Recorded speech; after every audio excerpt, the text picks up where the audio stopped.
Once again, Alexander had won them over. They camped north of the Elberts Mountains in what's now Turkmene country. They've always bred fine horses here, and Alexander could make good his losses.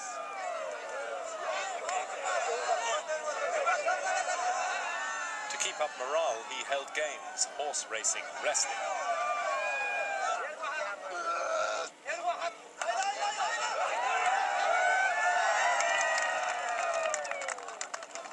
But as the army enjoyed itself, there were nagging worries about the king's real plans. The rumor had now spread that he really wanted to go on and conquer the whole world.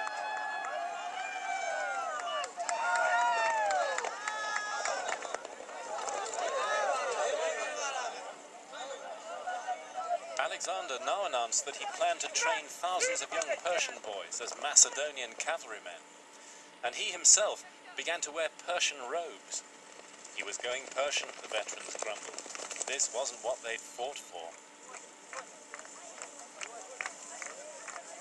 To placate them, Alexander said his men could now marry their women captives and take them on the campaign eastwards. But that only suggested that they might never see their own families again. Slowly but surely, links with Macedonia were being cut.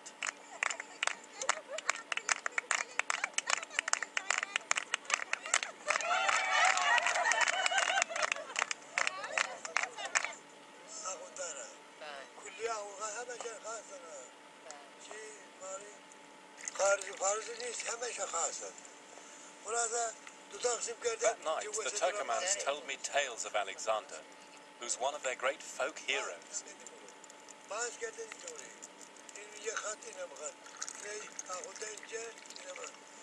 Like Muslims right across Asia, they call him the two-horned one.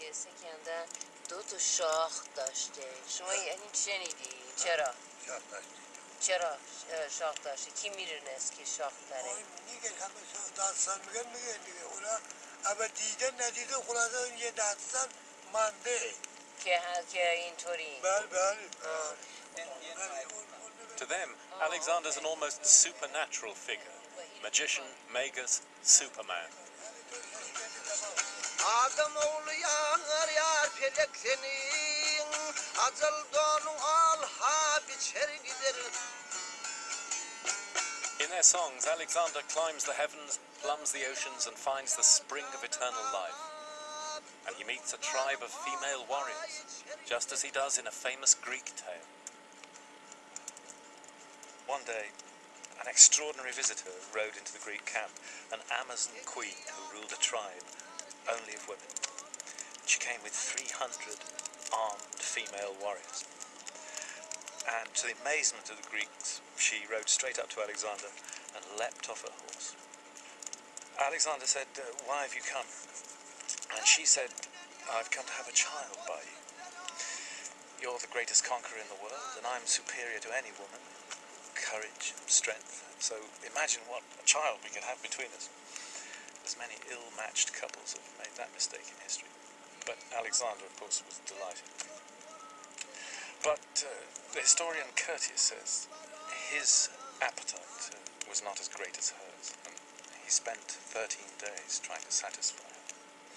Finally, he gave her rich presents, and off she went back to her own country, and he went back over the Elberts Mountains and headed towards Afghanistan.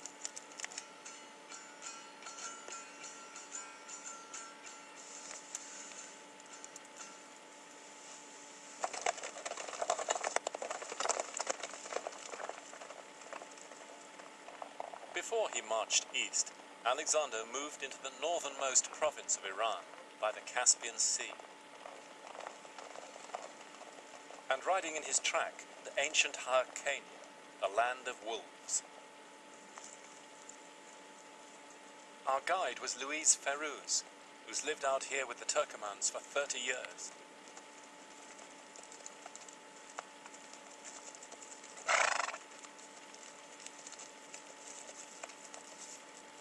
Our goal was Alexander's Wall, an ancient defense work like Hadrian's Wall or the Great Wall of China, which legend says was built by Alexander to mark the northern edge of his